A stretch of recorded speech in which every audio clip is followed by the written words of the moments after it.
nós temos também o gás oxigênio. O gás oxigênio, ele é super importante, ele é o gás mais importante para os seres vivos que são aeróbicos. O que isso significa?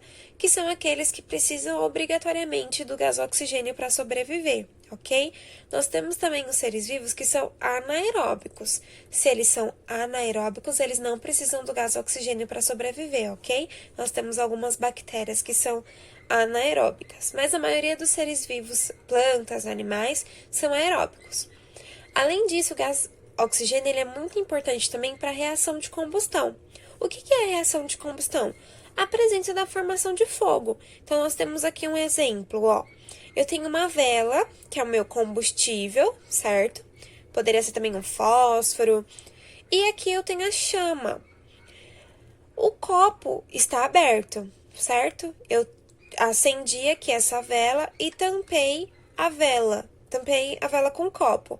Se eu tampar a vela com o copo, não tenho mais a presença do gás oxigênio.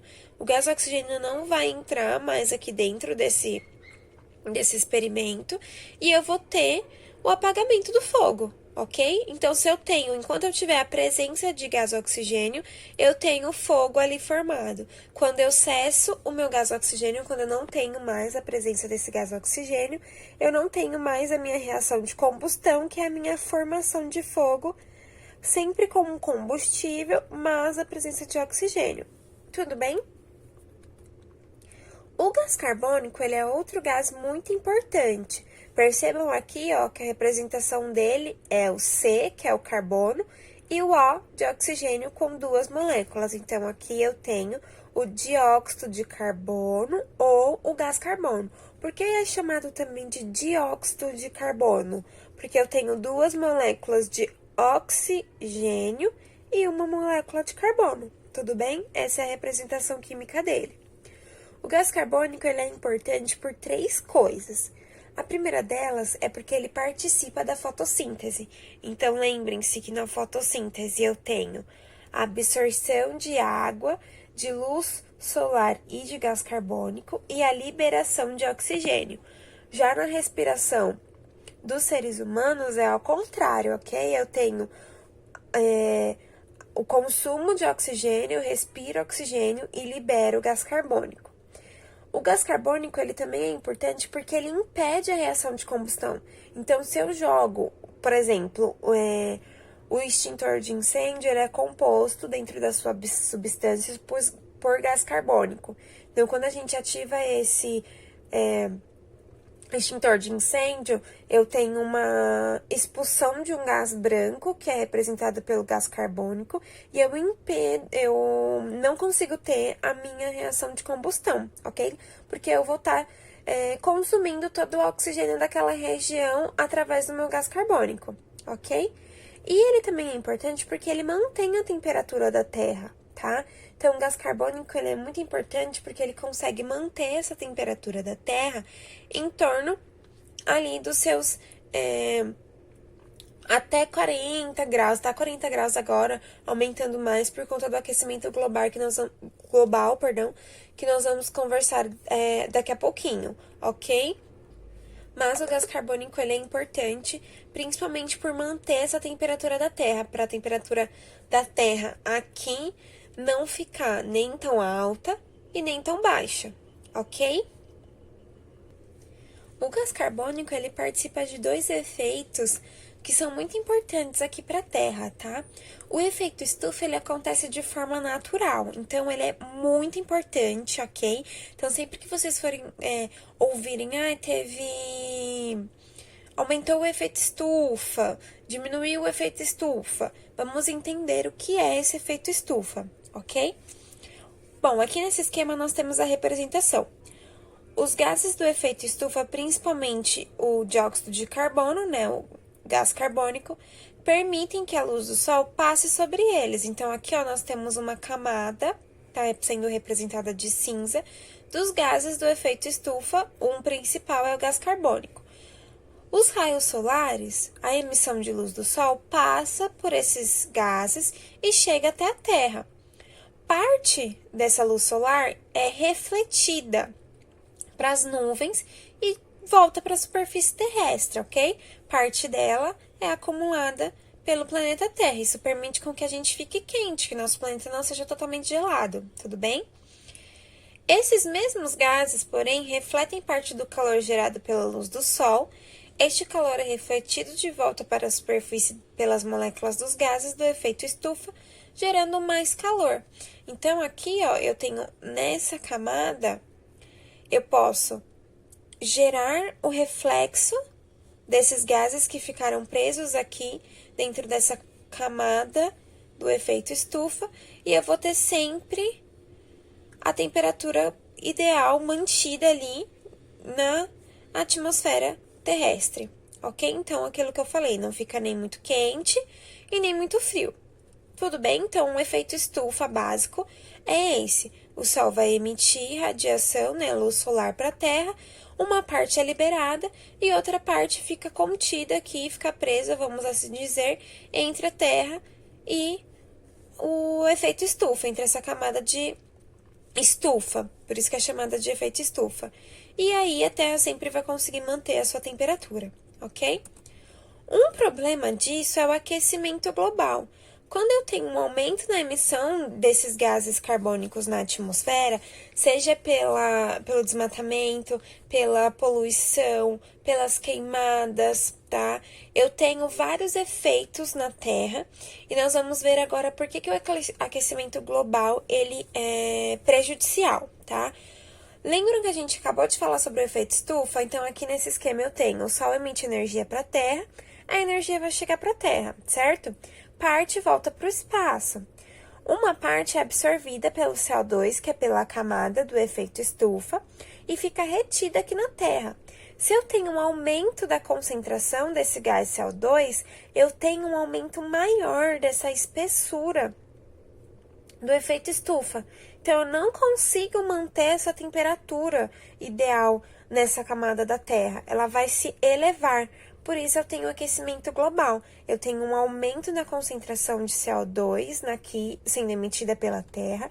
E eu tenho um aumento desses gases CO2 na troposfera, que é a primeira camada terrestre, ok? Isso vai gerar a presença de um clima extremo, então secas e tempestades. Eu tenho também a presença do derretimento das calotas polares, porque eu vou aumentar a minha temperatura aqui na Terra, ok? Além disso, se eu tiver uma temperatura muito alta, lembrem-se que a nossa temperatura ideal do corpo é em torno de 36, 37 graus. Quando eu tenho um aumento da temperatura externa ao meu corpo, eu tenho fatores sendo refletidos nele. Então, eu tenho maior produção de suor, eu tenho dificuldade para conseguir respirar, porque eu preciso que o meu oxigênio consiga trabalhar melhor no meu corpo. Então, o aquecimento global ele pode ser tanto prejudicial para a natureza, quanto para os seres humanos diretamente, efeitos fisiológicos no nosso corpo, ok? Outro gás importante também é o gás ozônio. O gás ozônio, percebam aqui que ele é composto por 3 moléculas de oxigênio, tá? Ele vai compor uma fina camada na estratosfera. Percebam aqui nesse esquema, ó, eu tenho o Sol, eu tenho os raios solares e eu tenho a camada de ozônio antes de chegar nas minhas camadas da atmosfera. Então, a camada de ozônio, ela fica antes da atmosfera. Tá vendo aqui os efeitos do gás estufa?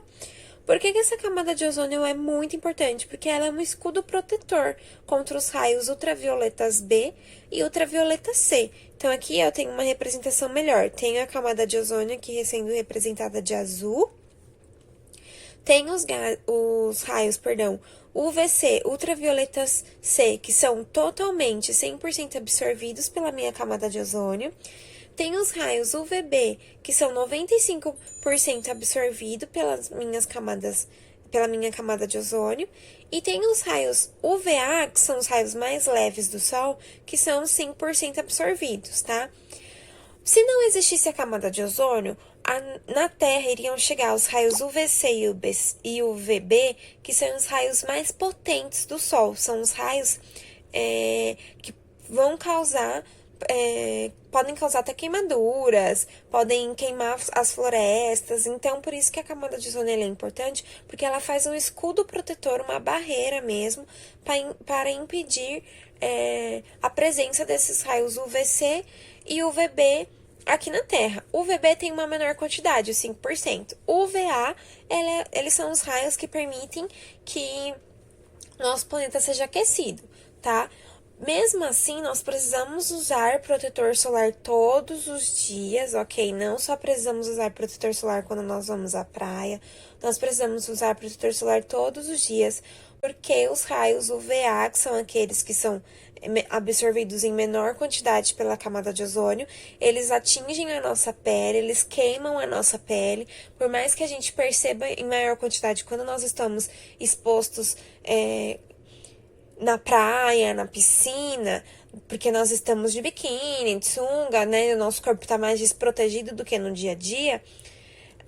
Durante o nosso dia a dia, nós também sofremos exposição a esses raios UVA e nós precisamos usar protetor solar, principalmente no nosso rosto, para evitar a formação de manchas, de envelhecimento precoce da pele, ok? Vou mostrar para vocês aqui.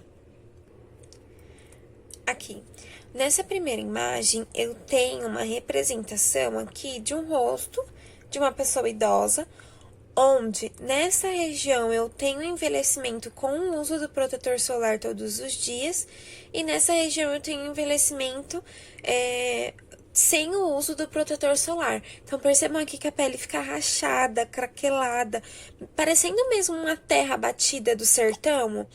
Então, aqui nós temos a representação de sem protetor solar e com protetor solar. Já nessa imagem, nós temos aqui o rosto de uma pessoa, deve ter em torno dos seus 30 anos, 25, não sei. Normal, certo? Tirou uma foto normal. Aqui, nessa imagem, perceba que tá preto e branco e tem a presença de várias manchas aqui no rosto, vários pontinhos no rosto. Presença aqui, ó, de bolsas de olheira, diminuição da sustentação do corpo. Então, aparece aqui o que a gente fala que é o bigode chinês, essa região aqui da lateral do rosto. Esse aqui está sendo representado, essa imagem, ela foi tirada através da luz de Wood, que é uma luz que nos permite verificar essas presenças de manchas, de rugas na pele da pessoa antes do seu envelhecimento. Então, percebam aqui, ela não usa protetor solar todos os dias, então a pele dela, por mais que nós não consigamos ver nessa imagem normal, na vida normal dela, na luz de Wood a gente consegue ver essas manchas instaladas, e bem provável que se ela não tomar cuidados daqui pra frente, quando ela estiver mais velha, essas manchas vão aparecer no rosto dela e o rosto dela vai ficar com esse aspecto envelhecido. Tudo bem? Então, usem sim protetor solar todos os dias. O protetor solar deve ter fator maior do que 30, tá? Pelo menos para rosto. O ideal mesmo é 60, fator de proteção 60. E vocês devem usar desde agora, tá? Não esperem ficar velhos para usar protetor solar, porque vocês vão se arrepender depois, ok? Bom, agora eu vou deixar 2 exercícios extras para vocês copiarem e responderem no caderno, ok? Atualmente, somente raros meteoros passam sem se desintegrar pela atmosfera. No entanto, há mais de 3,8 bilhões de anos, a superfície da Terra foi bombardeada por meteoros. O que isso nos permite supor sobre a atmosfera terrestre daquela época? 2. Não é incomum a temperatura na superfície de Marte chegar a menos 57 graus Celsius. Se astronautas um dia chegarem lá, poderão acender uma fogueira para se aquecer? Justifique sua resposta. Aqui no 2, percebam que a superfície de Marte tem uma concentração bem menor ou quase nada de oxigênio na sua composição, ok? Depois que vocês responderem esses 2 exercícios no caderno, vocês vão fazer as páginas 279, 281 e 283, ok? Eu vou disponibilizar o gabarito na segunda-feira, do dia 25/5, para vocês corrigirem. E lembrem-se que esse dia é o dia de entregar a atividade contínua, tá? Então, para quem ainda não me enviou, vocês têm um prazo de enviar a atividade contínua do primeiro bimestre, que tá lá no Schools, e também no chat do Schools eu coloquei para vocês, para alguns que não estavam conseguindo acessar, no dia 25/5. Tudo bem? Bom, por hoje foi isso. Um beijo e até a próxima aula.